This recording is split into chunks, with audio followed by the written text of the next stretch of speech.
Rock-a-bye baby in a treetop, when the wind blows the cradle will rock. When the bough breaks the cradle will fall, and down will come baby, cradle and all. I'm sure my mother sang that lullaby to me, but I'm also sure that she would never have put me in a cradle in a treetop. That's stretching it. But I grew up just outside of a cradle that was rocking and was getting ready to fall. Montgomery, Alabama, the cradle of the Confederacy. In the summer of 1955, I was 23 years old, had returned from Korea, married, had one son, and was on my way to seminary. I was visiting with my parents for a short time that summer.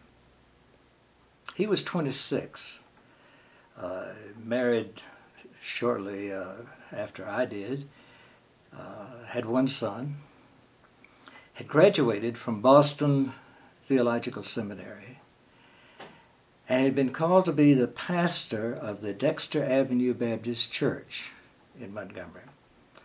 That was an African-American congregation. He was also African-American. The summer of 1955 was extremely hot in more ways than one. That was a year you may remember that a 42-year-old seamstress, black, had boarded a city bus in Montgomery and had done what most of us would do, had taken the first available seat. But when she sat down, the bus driver was livid. He told her she had to move to the back of the bus where black folks were supposed to sit. And Rosa Parks, in that calm, dignified manner that she would carry for the rest of her life, said no. And it started. Black folks said, you know, if we can't get where we need to get by bus, we'll just walk. And some of their neighbors said, we'll take you. And so a voluntary taxi system was set up, and the Montgomery bus boycott began.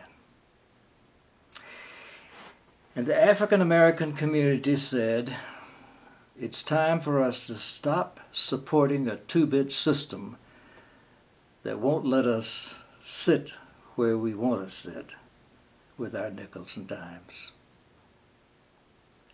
And the young black preacher was caught in the middle of it, and he rose to the occasion. I was, as I said, visiting with my parents, and one night we were talking, and I heard them talk about this new young black outside agitator. That's the code word, of course, outside agitator, that was stirring up trouble. Now, my mother and father were good people. They were honest, they were hardworking, and they respected people individually. But they were also children of the South. And they had grown up with, accepted, and believed in a system of racial segregation. And my mother said, we're just not ready for it. And my dad said, we'll never be integrated. Well, I listened. The next morning I read the Montgomery Advertiser and saw that there was a rally scheduled by the White Citizens Council in Crampton Bowl. The White Citizens Council was an organization that came into being for one purpose only, and that was to preserve the segregated way of life. A lot of people had come out from under the hoods of the Ku Klux Klan, put on their suits, and were members of the White Citizens Council. Not all of them. Not all of the White Citizens Council were Klansmen, but the mentality was essentially the same. I decided to go to the rally. And I got there. It was a large crowd. The rostrum had been raised out in the middle of the football field. It was almost like a worship service. Everybody stood and sang, except they didn't sing a hymn, they sang Dixie. And then the preacher, so to speak, was a judge, and his sermon was entirely fear and hate and anger. Now, when I say church service, the reason I say that is because I recognize some of the people who were there who on occasion did go to church. Well, I listened to that message, and I went home and made some notes and reflected on it. And the next morning, I got up and drove into Montgomery, and I found my way to the MIA headquarters, a small two-story brick building which was serving as the office and the center of operations for the Montgomery bus boycott, the Montgomery Improvement Association.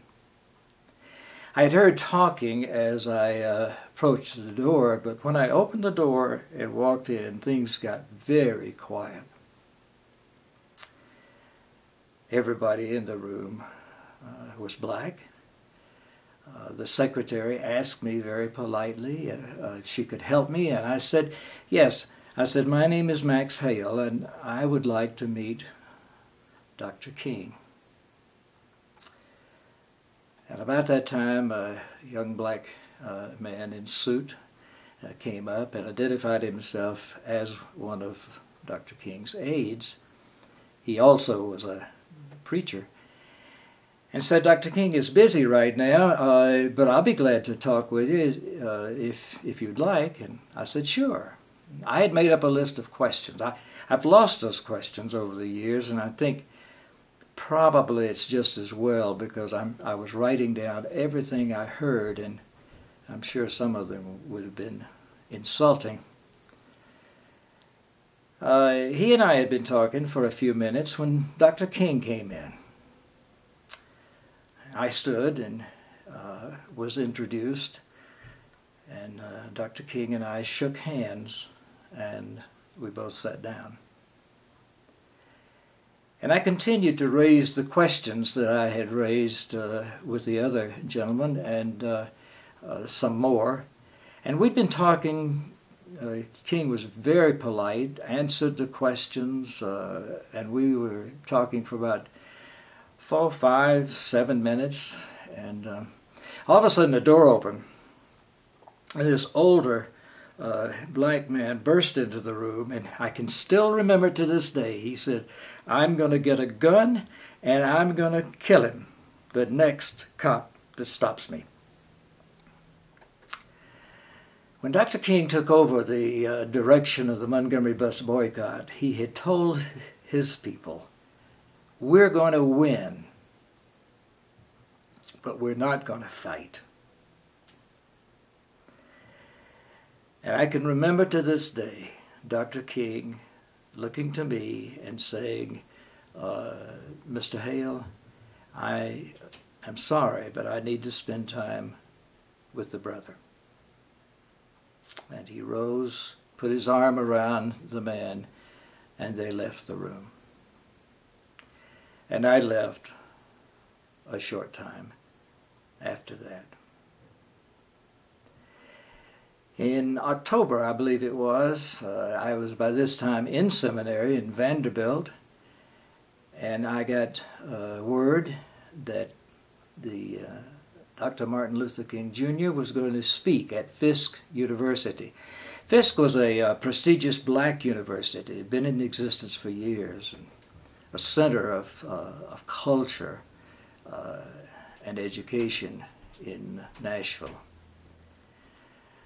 Well, I decided I wanted to record, and so I took my portable tape recorder over to the Fisk Auditorium to set it up. Now, you have to remember, this is 1955. My portable tape recorder was a 44-pound reel-to-reel tape recorder that operated off of power, not battery. So I went over and I set it up and taped the microphone to the lectern. Had a book with me. I sat down in the middle of the front row to read and wait until things started. I was aware of someone coming in and sitting down into the row, and I looked up and I said, "Dr. King." And he said, "Mr. Hale." And as my British Royal Navy chaplain friend would say, me flabbergasted. I said, "How in the world could you remember my name?" Because even though it had been only a few months, those were very important months in the movement. The bus boycott gave birth to the civil rights movement. And King had gone all over the country speaking to hundreds, thousands of people. I said, "How did you remember me, of all people?" And I can remember him saying, "Mr. Hale, how many white folks you think ever came into the MIA headquarters in Montgomery?" And I understood it. I saw Dr. King from a distance once after that. Now, I have to say that I have been in the past reluctant to tell that story, because I don't want people to think that I think that I was somehow terribly important or played a dramatic role in the civil rights movement. I have lived, like most folks, probably like most of you, more or less in the edge, in the margins. So while this was not a terribly dramatic thing in terms of the movement, it was a powerful time for me and a pivotal point in my life. When I tell that story, and I've started telling it once again, I have to put that disclaimer in. I don't see it as a revolutionary action, but it changed my life. And several years ago, I told this story to some 5th, 6th graders in D.C. And when I got to the end of the story and the kids were getting ready to leave, Jonathan came up to me and he said, "Can I shake your hand?" He's a little African-American kid. He said, "Can I shake your hand?" And I said, "Well, sure, Jonathan." I shook hands. And I can remember him leaving the room chanting, "I shook the hand of the man who shook the hand of the man." And that's when I realized that it's a story that needs to be told. I don't know if it made any difference at all to Dr. King. I think it probably did somewhat. But I can tell you that it has made and continues to make a difference to my life. I think one of the reasons I tell that story is it because I firmly believe that while there is hard work to be done always to put our society on a friendly and cordial and a just relation, a founding, that it begins with common respect and decency. And when you're shaking hands with somebody, it's hard to think about fighting. I hope you appreciate the story. It's my privilege to tell it.